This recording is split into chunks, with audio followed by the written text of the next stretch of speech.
എൻസൈക്ലോപിങ്സിൻ്റെ പുതിയൊരു വീഡിയോയിലേക്ക് നിങ്ങൾക്ക് ഏവർക്കും സ്വാഗതം. ഈ വീഡിയോയിലൂടെ നിങ്ങളുമായി ഷെയർ ചെയ്യുന്നത് സംസ്ഥാനത്തെ സാമൂഹ്യ സുരക്ഷാ ക്ഷേമനിധി ബോർഡ് പെൻഷനുകളിൽ 2 മാസത്തെ ക്ഷേമ പെൻഷൻ വിതരണം നാളെ മുതൽ സംസ്ഥാനത്ത് ആരംഭിക്കുകയാണ്.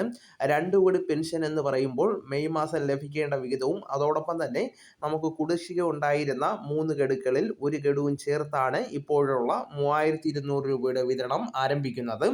നാളെ മെയ് മാസം 24-ാം തീയതി ശനിയാഴ്ച വിതരണം ആരംഭിക്കുമെന്നാണ് സർക്കാർ അറിയിച്ചിരിക്കുന്നത്. പെൻഷൻ വാങ്ങുന്നവർ നമ്മുടെ വീടുകളിൽ ഉണ്ട് എങ്കിൽ അറിയിപ്പ് പൂർണ്ണമായിട്ടൊന്ന് ശ്രദ്ധിക്കേണ്ടതാണ്. നമ്മുടെ വീഡിയോസ് ആദ്യമായി കാണുന്ന സുഹൃത്തുക്കളാണെങ്കിൽ ആദ്യമേ തന്നെ ചാനലൊന്ന് സബ്സ്ക്രൈബ് ചെയ്യുക. അപ്പോൾ നമുക്ക് വിശദാംശങ്ങളിലേക്ക് കടക്കാം. ഇപ്പോൾ ആരംഭിക്കുന്ന ക്ഷേമ പെൻഷൻ്റെ വിതരണം ശനിയാഴ്ച മുതൽ ആരംഭിച്ച് ജൂൺ മാസം 5-ാം തീയതി വരെ നീണ്ടു നിൽക്കുന്നതാണ് എന്ന് സർക്കാർ അറിയിച്ചിട്ടുണ്ട്.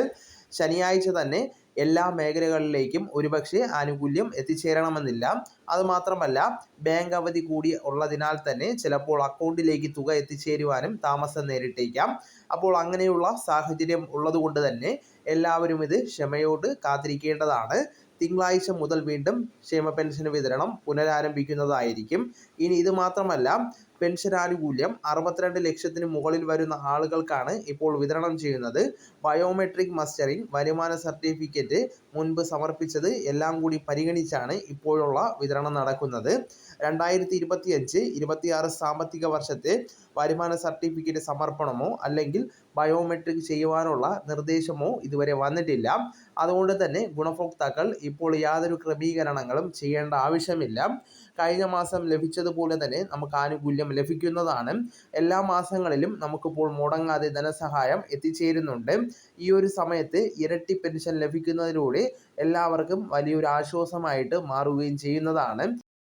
ഇനി പെൻഷൻ വാങ്ങുന്നതുമായി ബന്ധപ്പെടുത്തി എന്തെങ്കിലും സംശയം ഉണ്ടെങ്കിൽ അത് നമുക്ക് സേവനയുടെ ഔദ്യോഗിക വെബ്സൈറ്റ് മുഖേന പരിശോധിക്കുവാൻ സാധിക്കുന്നതാണ്. നമ്മുടെ വ്യക്തിഗത വിവരങ്ങൾ പൂർണ്ണമായിട്ട് അവിടെ കാണുവാൻ സാധിക്കുന്നതാണ്.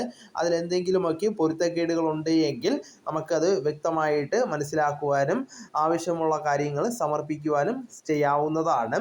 അതോടൊപ്പം തന്നെ ഇനി അത് മാത്രമല്ല, തനത് വർഷത്തെ വിതരണത്തിൻ്റെ സ്റ്റാറ്റസും അവിടെ മനസ്സിലാക്കുവാൻ സാധിക്കുന്നതാണ്. ആ ഓപ്ഷനിൽ ക്ലിക്ക് ചെയ്ത് കഴിഞ്ഞാൽ ആ വർഷം നമുക്ക് ലഭിച്ചിട്ടുള്ള തുക ഏതെല്ലാം രീതിയിലാണ് നമുക്ക് വന്നിട്ടുള്ളതെന്ന് മനസ്സിലാക്കുവാൻ സാധിക്കുന്നതാണ്. എത്ര മാസം ലഭിച്ചിട്ടുണ്ട് എന്നതും നമുക്കിവിടെ വ്യക്തമായിട്ട് മനസ്സിലാക്കാൻ സാധിക്കും. എന്തെങ്കിലും വിട്ടുപോയിട്ടുണ്ട് എങ്കിൽ കൃത്യമായിട്ടും അതിലൂടെ നമുക്ക് മനസ്സിലാക്കുവാൻ സാധിക്കുന്നതാണ്. അപ്പോൾ ഇനി ഇതുമായി ബന്ധപ്പെടുത്തി മറ്റൊരു പ്രധാനപ്പെട്ട കാര്യമെന്ന് പറയുന്നത്, 62 ലക്ഷത്തിന് മുകളിൽ വരുന്ന ആളുകൾക്ക് ഇപ്പോൾ ക്ഷേമ പെൻഷൻ ലഭിക്കുമ്പോൾ ഇതിൽ തന്നെ 8 ലക്ഷത്തിന് മുകളിൽ വരുന്ന ഗുണഭോക്താക്കൾക്ക് കേന്ദ്ര സർക്കാരിൻ്റെ പെൻഷൻ സ്കീമിൽ കൂടി മെമ്പർഷിപ്പ് ഉള്ളവരാണ്. നാഷണൽ സോഷ്യൽ അസിസ്റ്റൻറ്റ് പ്രോഗ്രാം എന്നാണ് ഈ സ്കീം അറിയപ്പെടുന്നത്. ഇന്ദിരാഗാന്ധി ദേശീയ വാർദ്ധക്യകാല പെൻഷൻ, വിധവ പെൻഷൻ, ഭിന്നശേഷി ആനുകൂല്യങ്ങൾ, ഈ 3 സ്കീമിൽ ഉൾപ്പെടുന്ന ചിലരായിരിക്കും. അതായത് 8 ലക്ഷത്തിന് മുകളിൽ വരുന്ന ആളുകൾക്ക് കേന്ദ്ര സർക്കാരിൻ്റെ വിഹിതവും സംസ്ഥാന സർക്കാരിൻ്റെ വിഹിതവും ചേർത്താണ് 1600 രൂപ ലഭിക്കുന്നത്. അപ്പോൾ ഈ 2 മാസത്തെ വിതരണം ചെയ്യുന്നത് കൊണ്ട് തന്നെ പരമാവധി 1000 രൂപ വരെ കുറവായിരിക്കും അവരുടെ അക്കൗണ്ടിൽ ക്രെഡിറ്റ് ആവുന്നത്. ആ തുക നൽകേണ്ടത് കേന്ദ്ര സർക്കാരാണ്. അതായത് 500 രൂപ വീതം 2 ഗഡുക്കളിൽ ഇനി ചിലർക്ക് 200 രൂപ വീതം കുറവ് വരുന്നത് നമുക്ക് മനസ്സിലാക്കുവാൻ സാധിക്കുന്നതാണ്. അപ്പോൾ ഈ 2 ഗഡുക്കളെന്ന് പറയുമ്പോൾ 400 രൂപയോളം വരുന്നതാണ്. ഇനി 300 രൂപയുടെ കുറവ് വരുന്നുണ്ടെങ്കിൽ അങ്ങനെ വരുമ്പോൾ അവർക്ക് 600 രൂപയോളം 2 ഗഡുക്കളുടെ കുറവ് ഉണ്ടാകുന്നതാണ്. അത് പിന്നീട് ഒരാഴ്ചയ്ക്ക് താമസമെടുത്താണ് അക്കൗണ്ടിലേക്ക് എത്തിച്ചേരുന്നത്. ഇനി Aadhaar bank account seeding status ഒന്ന് പരിശോധിക്കേണ്ടതാണ്. കേന്ദ്ര സർക്കാർ ഈ വിതരണം നടത്തുന്നതിന് ആധാറുമായിട്ട് ലിങ്ക് ചെയ്തിട്ടുള്ള അക്കൗണ്ടിലേക്കായിരിക്കും നമുക്ക് ധനസഹായം എത്തിച്ചേരുന്നത്. ഏറ്റവും ഒടുവിലായിട്ട് 60 വയസ്സിന് മുകളിൽ പ്രായമുള്ളവർ നമ്മുടെ വീടുകളിലുണ്ട് എങ്കിൽ ക്ഷേമ പെൻഷനിലേക്ക് അപേക്ഷ വച്ചിട്ടില്ല എങ്കിൽ എത്രയും വേഗം തന്നെ അപേക്ഷ സമർപ്പിക്കുന്നതിന് വേണ്ടി ശ്രദ്ധിക്കേണ്ടതാണ്. ഓൺലൈൻ വഴി അപേക്ഷകൾ വച്ച് ലഭിക്കുന്ന പ്രിൻ്റ് ഔട്ട്, അനുബന്ധ രേഖകളെല്ലാം നമ്മുടെ തദ്ദേശീയ സ്വയംഭരണ സ്ഥാപനത്തിൽ ഏൽപ്പിക്കേണ്ടതാണ്.